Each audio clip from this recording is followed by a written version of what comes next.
Change your heart, change your life, change the planet. Hi everybody, I'm Tim Van Orden, and today I want to talk about reasons not to run. I'm not saying that you should have reasons not to run, but you probably do.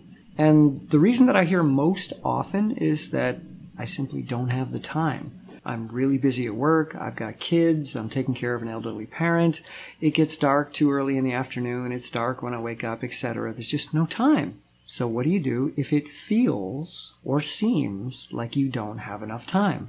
Well, there are going to be people out there that are going to tell you that it's simply a lack of attention, that you're not focused on running, you're focused on too many other things. And that if you could simply get your attention on running instead of other things, that you'd have a lot more time in your day to run. But I don't think that's the problem, nor do I think that's the solution. Because a lot of this is emotional. It's not simply about having a schedule. It's not simply about putting 8 a.m. run, 9 a.m. go to work.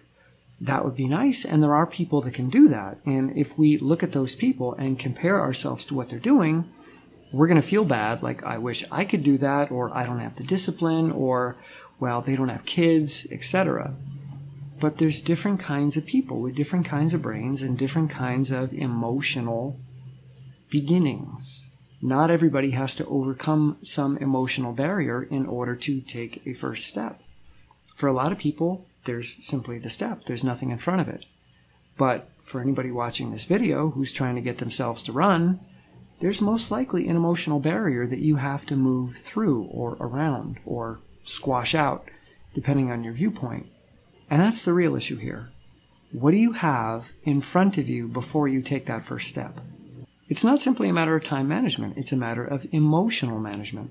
How are you managing the emotional experiences that you're having when you think about running, or when you think that you should be running, or that you should make time to run?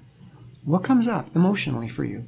And what comes up emotionally for you when you think about all the other stuff that you have to do that is taking up all your time? It's not simply about scheduling better or simply about committing to a particular time. I know personally that if I commit to run at a certain time each day, it's probably only a 30% chance that I'm going to actually do it. And I run every day when I'm not injured. It's something I do. But I have a really, really hard time scheduling myself to do that. So I stopped because it didn't work, and it made me feel bad if I missed that time allotment. Now suddenly my schedule's out of whack, and that caused additional stress, more emotions that I now have to deal with. So what do? You practice self-compassion. And if we look at self-compassion, there's a few components. One is the understanding that you are a human being. And in the self-compassion research, they call this common humanity. It's the acknowledgement that you are one of many and that you have much in common with all of humanity.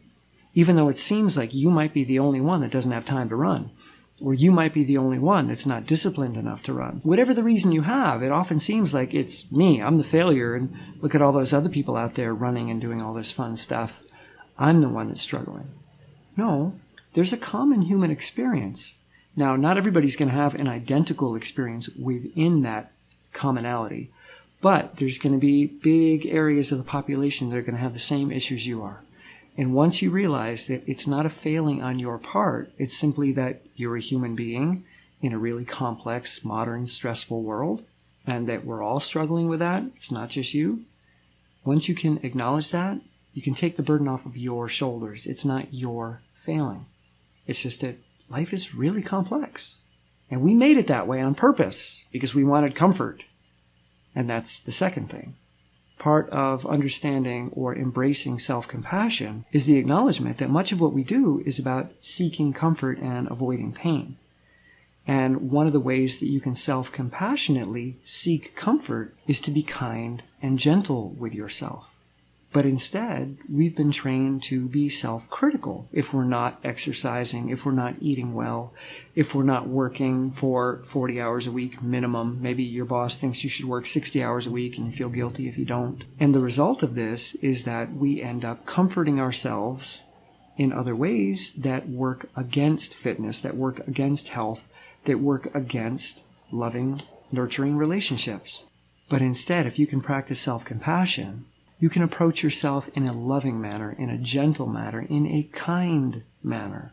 And instead of saying, I need to do this, I have to do this, I should do this, I have to make time for it, which is going to get you to move towards a coping behavior to find comfort elsewhere, because you're not the source of comfort, you're the source of stress. But with the practice of self-compassion, you stop becoming the source of stress, and you start becoming the source of nurturing, of kindness and gentleness. And you stop and say, yeah, I'm stressed right now. And it would be nice to run because I know there's great benefits to that, and I know I would actually enjoy it. So let me be kind with this moment that's showing up right now. Let me be kind with this resistance that's showing up right now. Let me be kind with these reasons and excuses and insecurities that are showing up right now. And let me nurture my way through them slowly and gently and into my running clothes. And even if I'm simply dressed in my running clothes and I walk outside and I run for 100 feet, I have run. And I have built a small habit that I can now say, I ran today. And I did so lovingly, I did so gently, and I did so with kindness as my main goal, rather than criticism.